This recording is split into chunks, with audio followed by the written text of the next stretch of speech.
Wakati wengi wakiamini na wakiwa na matumaini ya kwamba tayari Yanga imekamilisha usajili wake katika dirisha dogo, upande huo wakiwa tayari wamewatambulisha nyota watatu: Emmanuel Samuel Mwanengo, upande wa Mohamed Damaro Kamara pamoja na Maruf Shakei. Sasa wengi wakawa na matumaini makubwa kwamba hapa Yanga itakuwa imekamilisha usajili wake kwa kiwango na kwa kiasi kikubwa, na hapa ni wakati ambao wanapaswa kufocus na hao wachezaji ambao tayari wameyapata. Sasa mkuu wa idara ya habari na msemaji wa kikosi cha Yanga Ally Shabani Kamwe, baada ya kuzungumzwa mengi, yeye ameweza kuibuka na kuweka wazi zaidi ukweli wa ishu ya usajili wao ndani ya Young Africans, mashina ambazo moja kwa moja zinakuja katika upande huo, na usajili wao kwa ufupi umekaa vipi, yote kwa yote ikiwa ni sehemu ya kuhakikisha kwamba timu inakuwa katika top performance ya hali ya juu, na pia timu inatimiza makubwa ambayo wamejiwekea katika nafasi hiyo na katika ubora huo mkubwa ambao umetukuka, na kuhakikisha kwamba timu inafanya mambo makubwa, tena makubwa kwa kiwango na kwa kiasi kikubwa katika nafasi hiyo. Tumi nitaomba nikubirishe na nipitie katika kile ambacho Kamwe kaweza kuzungumza, nikinukuu maneno yake. Ally Shabani Kamwe amekiri na kuweka wazi zaidi kwamba Yanga bado hawajamaliza katika issue ya usajili, kwamba kuna baadhi ya wachezaji wengine ambao wanahitaji kuongeza katika upande huo ili kuhakikisha kwamba timu inakuwa katika top performance ya hali ya juu, na pia timu inakuja kutimiza matakwa na kile ambacho anaamini ya kwamba utakuwa ni mtaji wao mkubwa. Kwa mjibu wa Kamwe ni kwamba ni kweli wamewatambulisha wachezaji nyota watatu, lakini bado hawajamaliza kwenye issue ya usajili.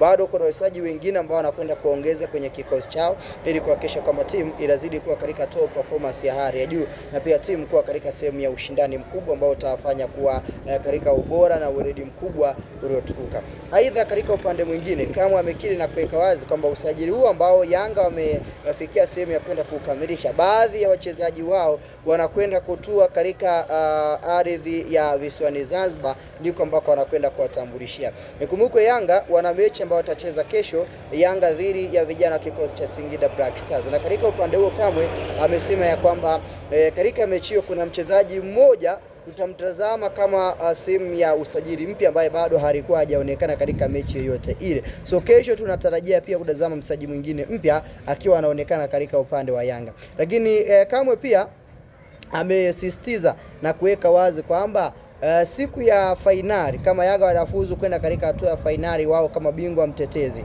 basi tutarajie na tutegemee kutazama mashine nyingine zikiwa zinatua, na katika mechi hiyo ikiwa ni surprise ya kutazama wachezaji wengine wapya wakiitumikia Young Africans. Taarifa hii imekuwa ni taarifa ambayo imewavutia mashabiki wengi wa Yanga, wengi ambao walikuwa na imani kwamba Yanga hapa tayari watakuwa wamemaliza kwenye issue ya usajili, na ikumbuke dirisha dogo la usajili limerefushwa, hivi sasa litakwenda kufungwa mnamo tarehe 30 ya mwezi wa 10 ya mwezi wa kwanza mwaka 2026. So kuna advantage kubwa ambayo imezidi kupatikana kuzidi kufanya maboresho katika upande huo, na kama anasema maboresho yao ambayo yanafanyika ni kwa mjibu wa ripoti, na bado ripoti inazidi kufanyiwa kazi ili moja kwa moja tuweze kuitazama timu ikiwa katika top performance ya hali ya juu, na pia timu kurejea katika sehemu ya ushindani na sehemu ya ushindi mkubwa ambao wanaamini utakuwa ni mtaji mkubwa uliotukuka katika nafasi hiyo. So kikosi cha vijana wa Young Africans in top bado wanazidi kufanya maboresho makubwa, na bado wanakwenda kuongeza wachezaji wengine ambao wataifanya timu yao kuzidi kuwa imara na kuzidi kuwa bora, ikiwa ni sehemu ya kuhakikisha kwamba tunazidi kuidazama timu hii ikiwa katika sehemu ya ushindani mkubwa. Mashine zinatua visiwani Zanzibar. Mmoja wa wachezaji ambao wanakuibia siri ni Laurindro Danilson Aurelio, jina maarufu anaitwa Depu. Huyu ni mshambuliaji mwenye umri wa miaka 25, raia wa pale nchini Angola.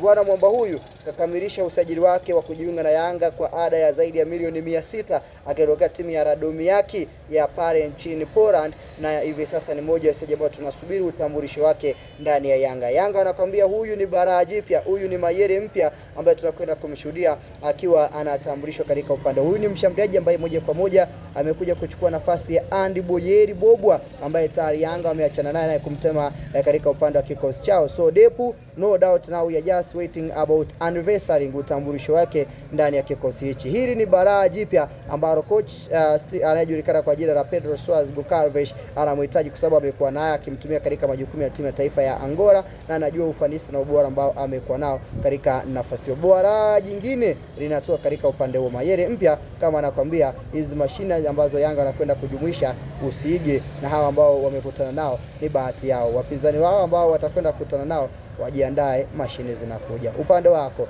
taarifa hii ya Kamwe na usajili wa Yanga unaizungumzia vipi? Tupia comment yako, lakini kama ni mara yako ya kwanza ni kuombe uweze kusubscribe. Hii ni Sky Media, chaguo la wengi na sehemu ambayo unahabarika na kuzipata taarifa zote za kimichezo. Tukutane wakati mwingine.